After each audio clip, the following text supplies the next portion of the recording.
دو ہستیوں کو منہ بولی تعریف سجتی ہے، باقی تو لوگ بیوقوف نظر آتے ہیں جب اپنی تعریف خود کر رہے ہیں، الحمدللہ بس ہمارا تو یہ ہے اور یہ، یعنی بالکل الو نظر آ رہے ہوتے ہیں جب وہ اپنی تعریف آپ کر رہے ہوتے ہیں۔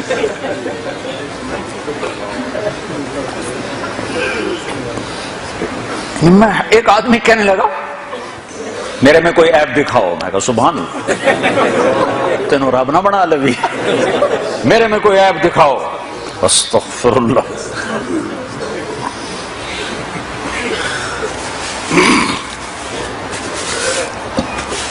حسان بن ثابت، ایک اللہ کو تعریف سجتی ہے اپنے منہ سے، ایک اللہ کے نبی کو تعریف سجتی ہے اپنے منہ سے، باقی کس کی کیا تعریف؟ کمی بھی ہے، اچھائی بھی ہے، خوبیاں بھی ہیں، کمیاں بھی ہیں، کمیوں سے پاک ہستی کو سجتا ہے کہ کہے میں ایسا میں ایسا میں ایسا۔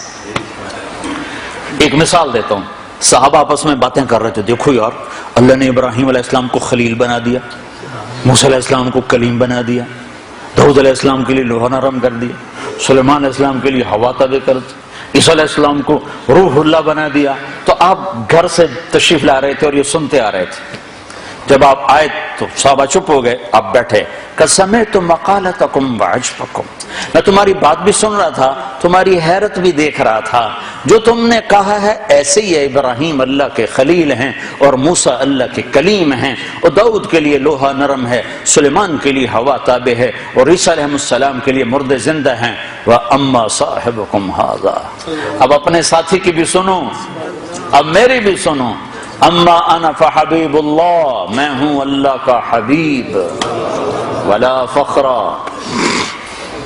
حبیب کسے کہیں؟ جس کی محبت کی انتہا نہ ہو اس کو حبیب کہتے ہیں۔ خلیل کسے کہیں؟ خلیل جس کی محبت مضبوط ہو اسے کہتے ہیں خلیل۔ خلیل کسے کہتے ہیں؟ جو ملاقات بھی چاہتا ہو اور کچھ ہدیہ بھی چاہتا ہو۔ حبیب کسے کہتے ہیں؟ جو صرف دیدار چاہتا ہو اور کچھ نہ چاہتا ہو، بس دیکھنا چاہتا ہو اور کچھ نہیں چاہیے۔ خلیل خلت سے ہے، حبیب حبہ سے ہے۔ حبہ کہتے ہیں دانے کو، اور دانے کی صفت کیا ہے؟ کاشت کرتے جاؤ بڑھتا جائے گا۔ کوئی حد ہے دانے کے بڑھنے کی؟ کوئی حد ہے؟ کاشت کرتے جاؤ قیامت تک وہ بڑھتا جائے گا، بڑھتا جائے گا، بڑھتا جائے گا۔ حبیب اس ہستی کو کہتے ہیں جس کی محبت کی کوئی حد نہ ہو، کوئی کنارہ نہ ہو۔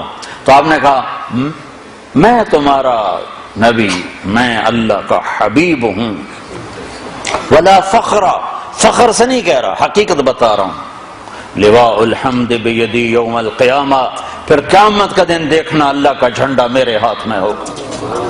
کل الناس تحت لوائی، دیکھو گے ساری مخلوق میرے جھنڈے کے نیچے ہوگی۔ ان آدم وجمیع ولد آدم وجمیع الانبیاء من ولد آدم تحت لوائی، اور تم صرف یہ نہیں دیکھو گے کہ لوگ میرے جھنڈے کے نیچے ہیں، آدم علیہ السلام سے لے کر عیسیٰ علیہ السلام تک سارے نبی بھی میرے ہی جھنڈے کے نیچے ہوں گے۔ انا قائدہم اذا وفدوا، سب سے آگے میں چلوں گا اور میرے پیچھے پیچھے کائنات چلے گی۔ ہاں سب لوگوں کا ڈرائیور ہوتا ہے نا جو آگے آگے، سب لوگ پیچھے بیٹھتے۔